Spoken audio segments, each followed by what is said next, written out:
What is divine law theory? Religion is often considered the most widely used system to make ethical decisions and to conduct moral reasoning. Throughout the world, people rely on a variety of religions to help them determine the most ethical action to take. One of the basic tenets for divine command theory is to use God as a source for all principles.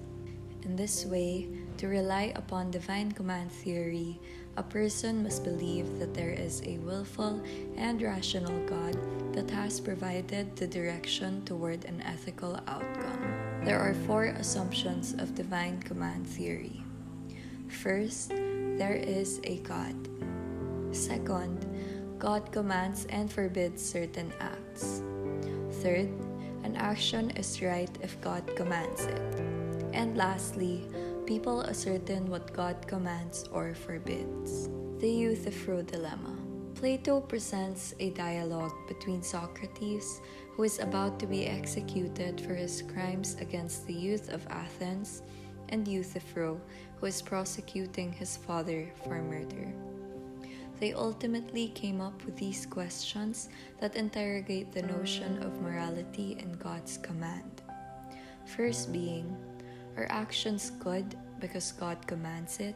Should this be the case, we would only believe that actions are only arbitrary to God. Thus, morality will solely be based upon what God commands, no matter how morally wrong it may seem. And the second question, are actions good because God commands it to be good? If we were to accept this case, it would mean that God does not control mortality nor goodness, renouncing the notion of an all-knowing God. There are various forms of divine law theory as well. The first form is Augustine. Saint Augustine proposed that humans must love objects that are worthy of human love in the correct manner, requiring humans to love God. The act of loving God enables humans to properly orient their loves and attain human happiness. Scholasticism. John Duns Scots argued that the only moral obligations that God could not take away from humans are to love one another and love God. He proposed that some commandments are moral because God commands them, and some are moral irrespective of His command. Natural law contains only what is self-evidently analytically true, and that God could not make these statements false. Immanuel Kant. Kant's view that morality should be determined by the categorical imperative due to the moral law rather than acting for a specific end has been viewed as incompatible with divine command theory. Philosopher and theologian John E. Hare has noted that some philosophers see divine command theory as an example of Kant's heteronomous will. Motives besides the moral law which Kant regarded as non-moral.